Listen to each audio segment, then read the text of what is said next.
नमस्कार, city centre show में आपका स्वागत है। आपके साथ मैं हूं गीता जोशी और शुरुआत बजट से, जिस पर सबकी निगाहें टिकी हुई हैं। वित्त मंत्री निर्मला सीतारमण मंगलवार को लगातार अपना 7वां बजट पेश करेंगी। ये मोदी सरकार 3.0 का पहला पूर्ण बजट होगा, जो 10 साल के प्रदर्शन की झलक दिखाते हुए 2047 तक विकसित भारत के लक्ष्य का रोड मैप पेश करेगा।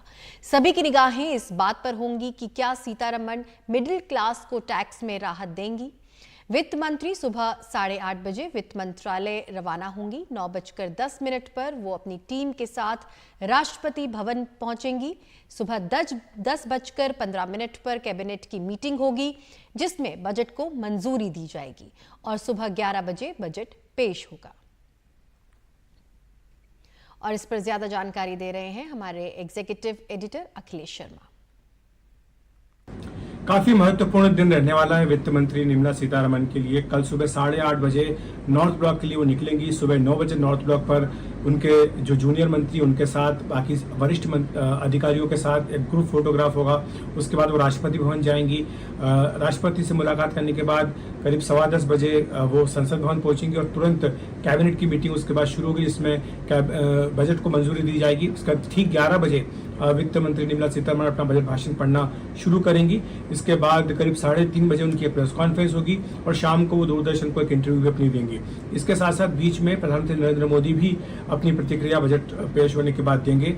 और जहां तक बजट का प्रश्न है, निर्मला सीतारमण के लिए ये 7वां लगातार मौका है जब वो बजट पेश करने जा रहे हैं। ये अपने आप में एक रिकॉर्ड होगा। और इसी के साथ साथ जो अधिकतम बजट पेश करने का रिकॉर्ड है वो मोरारजी देसाई के नाम पर है। लेकिन जब 2029 में निर्मला सीतारमण का ये कार्यकाल समाप्त होगा, तब वो सबसे अधिक बजट प्रस्तुत करने वाले वित्त मंत्री भी बन जाएंगे, तो ये रिकॉर्ड भी उनके नाम चला जाएगा। जहां तक बजट का प्रश्न है, बीजेपी सूत्र ये कह रहे हैं कि बीजेपी के घोषणा पत्र में 2024 के घोषणा पत्र में मोदी की गारंटी और जो तमाम वादे पार्टी ने की हैं, उनका रिफ्लेक्शन इस बजट में होगा।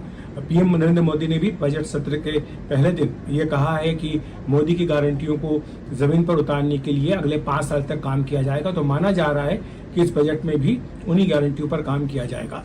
जहाँ तक मिडिल क्लास का सवाल है, वो भी अपने लिए कुछ राहत की उम्मीद कर रहा है। ये भी कहा जा रहा है कि ग्रोथ के ऊपर खास तौर से बजट का फोकस रहने वाला है।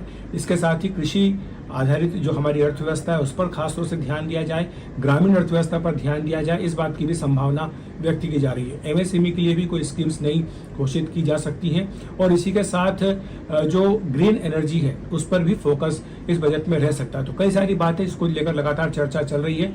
अब देखना होगा कि बजट में के पिटारे में अपने निर्मला सीतारमण लोगों के लिए क्या लेकर आएंगे। वहीं कांग्रेस अध्यक्ष खड़गे ने बजट को लेकर कहा कि सरकार को किसानों, गरीबों और दलितों के लिए कुछ करना चाहिए, लेकिन ये सरकार सिर्फ अपने फायदे के लिए काम करती है। पहले से किसानों के लिए कुछ करे, ये मुद्दे रखे, और गरीबों के लिए कुछ करे, दलितों के लिए कुछ करे, ये हम पहले से बोलते आए हैं। लेकिन ये सरकार अपनी ही चलाती है, अपने फायदे के लिए जो कुछ होना है वो काम करती है, जनता के लिए कुछ नहीं कर सकती। इसीलिए बजट आने दो, रियलिटी में वो क्या करने वाले हैं, क्या वेलफेयर मेजर्स देने वाले हैं, जैसा कि बैकवर्ड एरियाज के लिए कुछ पॉकेट, कुछ पैकेजेस देंगे, ऐसी आशा हम करते हैं। वहीं परिवहन उद्योग को भी वित्त मंत्री से काफी उम्मीदें हैं। देश की प्रगति में अहम योगदान रखने वाले इस क्षेत्र ने वित्त मंत्री के सामने 8 मांगे रखी हैं, जिसमें डीजल को जीएसटी में लाने और परिवहन उद्योग को विशेष दर्जा दिए जाने की मांग अहम है। देखिए सुनील सिंह की रिपोर्ट। ट्रकों का पहिया चलता है तो देश चलता है। विकास में अहम योगदान रखने वाला परिवहन उद्योग कृषि के बाद रोजगार के सबसे ज्यादा अवसर देता है। All India motor transport Congress की माने तो करीब 20 करोड़ लोग इस क्षेत्र से जुड़े हैं, लेकिन इस उद्योग को जिस तरह की सुविधाएं और छूट मिलनी चाहिए वो नहीं मिल रही। आज नेशनल लॉजिस्टिक पॉलिसी है। हम कहते हैं कि पूरे वर्ल्ड में हमारी लॉजिस्टिक कॉस्ट ऊपर है। इस लॉजिस्टिक कॉस्ट को हमने सिंगल डिजिट में लेके आना है। लेकिन आप देखेंगे कि हैरान होंगे कि जो हमारी अति आवश्यक एसेंशियल जो चीज़ें हैं, जैसे कि टायर है, जैसे कि ऑयल है, लूप्स है और स्पेयर पार्ट्स हैं, इसको लग्जरी आइटम की कैटेगरी में डाला हुआ है। लेकिन इसके लिए हमारे को जीएसटी की धारा 28% लगाई जाती है। यही वजह है कि मोटर ट्रांसपोर्ट कांग्रेस ने केंद्रीय मंत्री निर्मला सीतारमण से मिलकर परिवहन उद्योग को विशेष दर्जा दिए जाने की मांग की है। इसके साथ ही डीजल को जीएसटी में लाने, आवश्यक और गैर लग्जरी वस्तुओं पर जीएसटी कम करने, टायरों के आयात पर प्रतिबंध हटाने, धारा 194C के तहत टीडीएस को खत्म करने, नकद निकालने की सीमा बढ़ाने और समय से रिफंड मिलने की भी मांग है। आज बात करें तो 80 to 85% हमारे स्मॉल ट्रक ऑपरेटर्स हैं, उनका टीडीएस टाइमली रिफंड नहीं मिलता है। उनके जो फ्रेट में से टीडीएस अगर कट जाता है तो किधर ना किधर एक नेशनल लॉस होता है, बिकॉज उधर एक सुधार की हमें ज़रूरत है। और अगर बात करें 194N, एक कैश विड्रॉल जो कि आज की तारीख में लिमिट है 35,000 की, तो उधर भी सरकार को एक सोच की ज़रूरत है और उधर एक परिवर्तन आने की जो है आवश्यकता है। परिवहन उद्योग की एक बड़ी शिकायत चेक पोस्टों को लेकर भी है। सवाल है कि जीएसटी आने के बाद इन चेक पोस्टों की क्या जरूरत है, इससे भ्रष्टाचार को बढ़ावा मिलता है। 39,000 crore is the annual bribe paid by the transporters annually. So ये खर्चे हमारे हैं। हमने सरकार से कई बार अपील की है कि कोई ऑन रोड चेकिंग की जरूरत नहीं है, टेक्नोलॉजी अवेलेबल है, आप हैंडल डिवाइसेस दीजिए, वो अपना गाड़ी का नंबर डाल के, काफ़ी ऐप हैं जहाँ पर गाड़ी के कागज़ चेक हो सकते हैं। जीएसटी पोर्टल है, क्या गाड़ी माल लेके जा रही है, उसने जीएसटी भरा है क्या नहीं भरा है, उसकी चेकिंग हो सकती है। हमें नहीं समझ आता है कि एक हम डेवलपिंग कंट्री बनने जा रहे हैं तो इस तरह से हम सड़कों पर खड़े होकर चेक पोस्ट बनाकर गाड़ियों की जांच करते हैं, ये बड़ा हमारा दुर्भाग्य है। एसोसिएशन कहना है कि इन्हीं सब बातों की वजह से परिवहन उद्योग में 20% ड्राइवरों की कमी है, जबकि परिवहन उद्योग देश की अर्थव्यवस्था की लाइफलाइन है। सड़कों के विकास के साथ साथ परिवहन उद्योग को सुविधाएं और सहूलियतें देने से महंगाई और बेरोजगारी कम होगी और ट्रकों का पहिया जितना घूमेगा देश की अर्थव्यवस्था उतनी मजबूत होगी। मुंबई से कैमरामैन सचिन सावंत के साथ सुनील सिंह, एनडीटीवी इंडिया के लिए। आगे बढ़ते हैं और अगली खबर आईटी सेक्टर से जुड़ी हुई, जहां काम करने वालों के काम का वक्त 12 घंटे की जगह 14 घंटे किए जाने की मांग इस सेक्टर की कुछ कंपनियों ने की है। नेस्कॉम हालांकि इसके पक्ष में नहीं है। आईटी सेक्टर के एम्प्लॉयज एसोसिएशन भी इसका विरोध कर रहे हैं। इस सेक्टर में तकरीबन 20 लाख लोग कर्नाटक में काम करते हैं। देखिए निहाल किदवई की रिपोर्ट।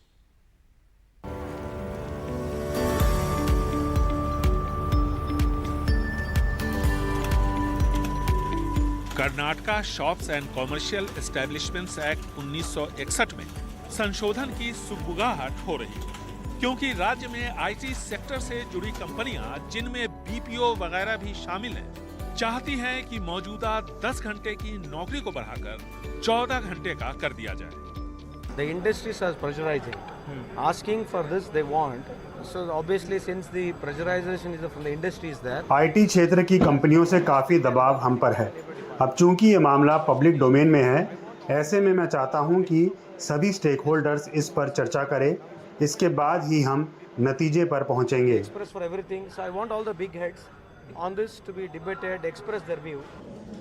सूचना तकनीक के क्षेत्र में काम करने वाले लोग इस कोशिश का विरोध कर रहे हैं। उनकी अपनी दलील है, 10 की जगह 14 घंटे काम होने से 3 की जगह 2 शिफ्ट हो जाएगी। ऐसे में बड़ी संख्या में नौकरियां जाएंगी। कर्मचारी यूनियनों के मुताबिक आईटी सेक्टर से जुड़े 45% कर्मचारी मानसिक परेशानियों से जूझ रहे हैं। WHO और ILO के हवाले से यूनियनों ने बताया कि काम के घंटे बढ़ाने से दिल के रोगों की आशंका बढ़ जाती है। हमें ये कभी मंजूर नहीं होगा, ये ठीक नहीं है। हम इस सेक्टर से जुड़े सभी कर्मियों और समर्थकों से अपील करते हैं कि वो एकजुट होकर इसका विरोध करें। ये हमें बिल्कुल मंजूर नहीं है। नेस्कॉम के उपाध्यक्ष और सार्वजनिक नीति प्रमुख आशीष अग्रवाल ने बयान जारी करके कहा कि हमने 14 घंटे के कार्य दिवस की सीमा या हर हफ्ते 70 घंटे काम का अनुरोध नहीं किया है। हमने बिल की प्रति नहीं देखी है, इसलिए इस पर टिप्पणी नहीं कर सकते। हम हफ्ते में 48 घंटे के काम का पूरा समर्थन करते हैं, जो पूरे देश में मानक है। हमने राज्यों और केंद्र सरकार से केवल इतना कहा है कि वो इस 48 घंटे की सीमा के भीतर कुछ लचीलापन लाने पर विचार करें। सिद्धरामैया सरकार ने हाल ही में कर्नाटका के स्थानीय लोगों के लिए विशेष आरक्षण बिल लाया था। जब हंगामा मचा तो आनन फानन में सरकार को इस बिल को वापस लेना पड़ा। ऐसे में सिद्धरामैया सरकार फिलहाल श्रम कानूनों में फौरन बदलाव के पक्ष में नहीं दिखती। सिद्धरमैया सरकार का कहना है कि जितने भी स्टॉक होल्डर्स हैं, सबसे बातचीत के बाद ही यह फैसला किया जाएगा कि श्रम कानूनों में परिवर्तन किया जाए या नहीं। बेंगलुरु से कैमरामैन कुमार के साथ निहाल किदवई, एनडीटीवी इंडिया। नौसेना की वॉरशिप आईएनएस ब्रह्मपुत्र में मरम्मत के दौरान भीषण आग लग गई। आग 21 जुलाई की शाम को लगी थी। कड़ी मशक्कत के बाद आज सुबह उस पर काबू पाया जा सका। आग के चलते आईएनएस ब्रह्मपुत्र एक तरफ से झुक गया। इस हादसे में एक सेलर लापता हो गया है, जिसकी तलाश जारी है। नौसेना ने हादसे की जांच के आदेश दे दिए हैं।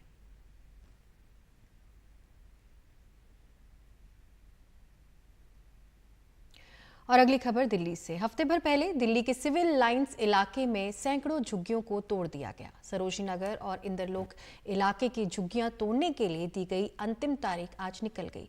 देखिए कैसे झुग्गी वाले कल को लेकर आज चिंतित हैं।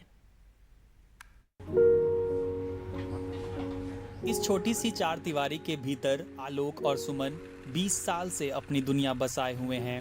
दोनों बेटियों के साथ इस आशियाने में बहुत सुकून से तो नहीं रहते, लेकिन अब वो भी दुभर हो जाने का डर सताने लगा है। नोटिस लगाने से कितनी दिक्कत हो जाती है, लोगों की नींद हराम हो जाती है, बच्चों की पढ़ाई है, कितनी टेंशन बढ़ जाती है। यही तो डर रहता है ना कि कहीं आकर के गिरा न दें, तो इसीलिए टेंशन होती रहती है। अरे कम से कम 2-4-5 साल और रुक जाते, बच्चे छोटे छोटे पड़ जाते हैं। यही बोला था ना कि पहले मकान जहाँ झुग्गी वहीं मकान बोला था ना, तो हमको भी यही चाहिए कि जहाँ झुग्गी जहाँ मकान, हमको कहीं मकान दे। मकान इतना भी दे जहाँ हमारा रोजी रोटी हो, कि 5-6 किलोमीटर दूरी में। ये तोड़ो कि 20 किलोमीटर 25 किलोमीटर दूर फेंक दें कि जहाँ रोजी रोटी ना हो मेरी। बरसों से 100 परिवारों का पता सरोजनी नगर की ये झुग्गी ही है। नोटिस के हिसाब से इसे आज खाली हो जाना चाहिए था। रेलवे ने 22 जुलाई की तारीख मुकर्रर की थी। रेलवे फौरन जगह खाली कराने पर अड़ा है, तो दूसरी तरफ दिल्ली सरकार बिना वैकल्पिक घर दिए इन लोगों को हटाने के खिलाफ है। पिछले 4 वर्षों से दिल्ली सरकार और रेलवे के बीच झुग्गियों को लेकर चर्चा चल रही है। दिल्ली में 140 किलोमीटर के ट्रैक के आसपास 48,000 झुग्गियां हैं।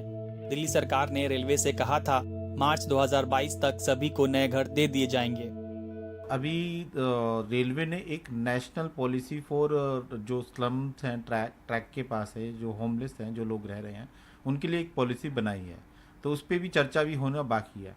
लेकिन जिस तरीके से शहरों के अंदर डेमोलिशन विस्थापन कर दिया जाता है बिना किसी नोटिस के थ्रू, और उस नोटिस पे अधिकारी का नाम भी नहीं होता है। कभी कभी कहीं कहीं जगह मिल जाता है कि नोटिस दे दिया है, नहीं तो बाकी जगह ऐसे देखने में मिलता है कि कोई नोटिस नहीं दिया जाता है और लोगों को डेमोलिशन उनके स्लम बस्तियों का कर दिया जाता है। लोगों को घर अब तक नहीं मिला है। जो कुछ मिला है तो वो है वादे और डर। लोगों का कहना है कि कोर्ट के स्टे के बावजूद रेलवे लगातार उन्हें नोटिस देता रहता है और उन्हें डराता रहता है। Land and housing rights network एक संस्था के मुताबिक साल 2022 से 2023 यानी 1 साल के अंदर दिल्ली में अलग अलग जगहों से 3.25 लाख लोगों को बेघर कर दिया गया। अब सरोजनी नगर फ्लाइंग क्लब और अनेक जो आसपास की झुग्गियां हैं, उन्हें ये डर सता रहा है कि उनका भी घर उजाड़ दिया जाएगा। दिल्ली से अतुल रंजन, एनडीटीवी इंडिया।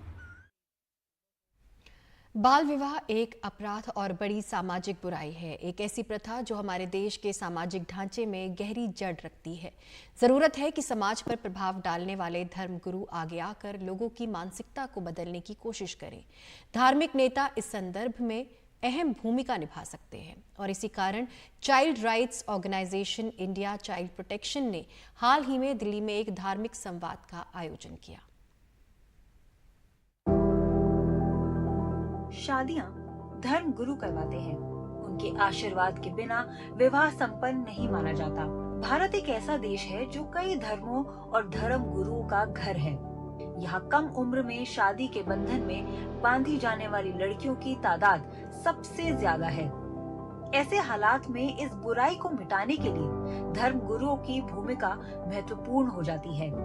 क्योंकि भारत धार्मिक और सामाजिक रूप से विविधता रखने वाला देश है और धर्म गुरुओं पर लोग भरोसा करते हैं, उनसे सलाह लेते हैं।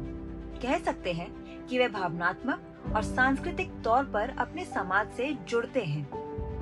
बाल विवाह मुक्त भारत अभियान का partner organisation India child protection ने अपनी जिम्मेदारियों को आगे बढ़ाते इस धार्मिक संवाद का आयोजन किया। इसमें देश के 9 प्रमुख धर्मों के धार्मिक नेताओं के साथ संवाद किया गया। दरअसल कचहरियों में तो बाल विवाह होते ही नहीं, बाल विवाह हो रहे हैं समाज में, और समाज में बाल विवाह कराने वाले जो लोग हैं वो चाहे पंडित हों, चाहे मौलाना हों, चाहे काजी हों, चाहे किसी भी धर्म के हों, वो कहीं ना कहीं उस बाल विवाह में सम्मिलित होते हैं। इस वजह से बाल विवाह के खिलाफ सभी धर्मों के लोगों का एकजुट होकर एक मंच पे इस बात का समर्थन करना कि बाल विवाह मुक्त भारत का निर्माण होना ही चाहिए, एक निर्णायक कदम है। बाल विवाह मुक्त भारत अभियान के तहत सार्वजनिक जागरूकता अभियान चलाया जाता है। गांव के लोगों को बाल विवाह न करवाने की शपथ दिलाई जाती है और जहां जरूरत हुई वहां कानूनी दखल भी दी जाती है। और अब धार्मिक संवाद के जरिए इस प्रथा को छोड़ने के लिए समुदायों को प्रेरित करने की कोशिश सराहनीय है। अगर धर्मगुरु बाल विवाह करवाने से इनकार करते हैं या फिर ऐसे आयोजनों से दूरी बनाते हैं तो इस बुराई को खत्म करने में ज्यादा वक्त नहीं लगेगा। जमीनी तौर पर बाल विवाह को खत्म करने के लिए ऐसे आयोजनों और संवाद की बहुत जरूरत है।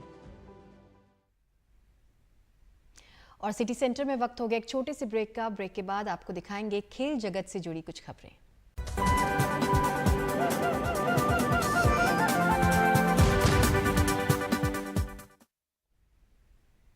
ब्रेक के बाद आपका स्वागत है। अमेरिकी सीक्रेट सर्विस की डायरेक्टर किम्बर्ली चीटल ने माना है कि ट्रंप पर हमले के मामले में एजेंसी अपना काम ठीक से नहीं कर सकी और ये हमला हमारी सबसे नाकामयाबी है। 13 जुलाई को अमेरिका के पूर्व राष्ट्रपति और रिपब्लिकन उम्मीदवार डोनाल्ड ट्रंप पर जानलेवा हमला हुआ था। इस हमले के बाद से सीक्रेट सर्विस पर अपनी जिम्मेदारी ठीक से ना निभाने का आरोप लग रहा था। इसी सिलसिले में सीक्रेट सर्विस की डायरेक्टर चीटल सोमवार को संसद में पेश हुई। चीटल ने कांग्रेस के सामने कहा कि वो सीक्रेट सर्विस की डायरेक्टर के रूप में सुरक्षा में हुई चूक की पूरी जिम्मेदारी ले रही हैं।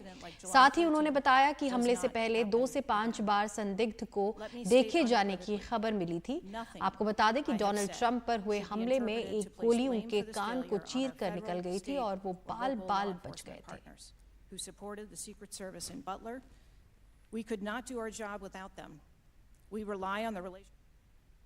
और अगली खबर खेल जगत से जुड़ी हुई। श्रीलंका के दौरे पर जाने से ठीक पहले टीम इंडिया के नए हेड कोच गौतम गंभीर और चीफ सिलेक्टर अजीत अगरकर ने आज मुंबई में प्रेस कॉन्फ्रेंस की। इस दौरान दोनों ने T20 में कप्तान बदलने, हार्दिक को हटाए जाने से लेकर 2027 के वर्ल्ड कप तक के रोड मैप की भी बात की। प्रेस कॉन्फ्रेंस में गौतम गंभीर ने रोहित शर्मा और विराट कोहली पर बड़ी बात कही। उन्होंने कहा कि रोहित विराट ने दिखा दिया है कि वो बड़े मंच पर क्या कर सकते हैं, चाहे वो T20 वर्ल्ड कप हो या वनडे वर्ल्ड कप। उन दोनों खिलाड़ियों में अभी बहुत क्रिकेट बचा है। अगर फिटनेस अच्छी रही तो 2027 वर्ल्ड कप खेल सकते हैं। विराट कोहली के साथ गौतम गंभीर के मतभेद की खबरें अक्सर सोशल मीडिया से लेकर टीवी चैनल्स पर छाई रहती है। आज हेड कोच गौतम गंभीर ने विराट कोहली के साथ मेरा किस तरह का रिश्ता है, ये TRP के लिए नहीं है, ऐसा कहा। ये 2 परिपक्व लोगों के बीच का रिश्ता है। विराट एक वर्ल्ड क्लास बल्लेबाज है और हम दोनों मिलकर टीम इंडिया के लिए कड़ी मेहनत करेंगे। टीम इंडिया के चीफ सिलेक्टर अजीत अगरकर ने T20 की कप्तानी पर कहा कि सूर्य कुमार यादव को इसलिए कप्तान बनाया गया क्योंकि वो बेस्ट T20 बल्लेबाजों में से एक हैं। आप ऐसा कप्तान चाहते हैं जो सभी मैच खेले। हार्दिक पांड्या की फिटनेस उनके लिए एक चुनौती रही है।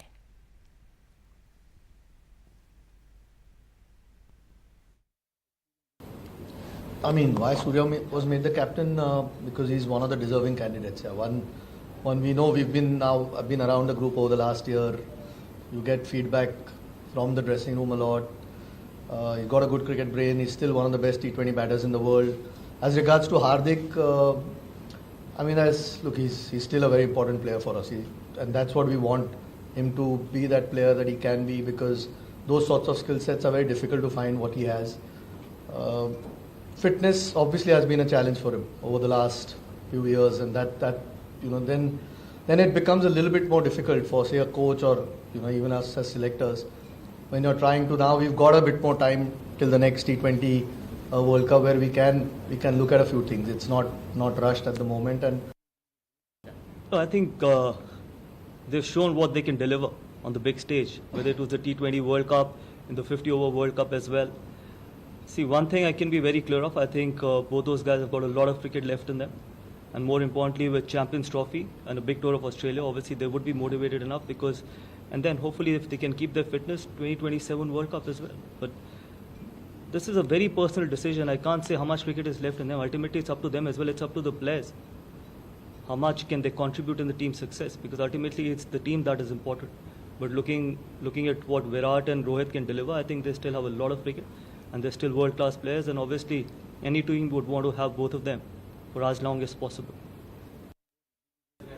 Yeah, good for the TRP, but my relationship is not public. What kind of a relationship do I share with Virat Kohli? I think it's between two mature individuals. On the field, everyone has got the right, I've said it many times before, everyone has got the right to fight for their own team, for their own jersey and want to come back in a winning dressing room.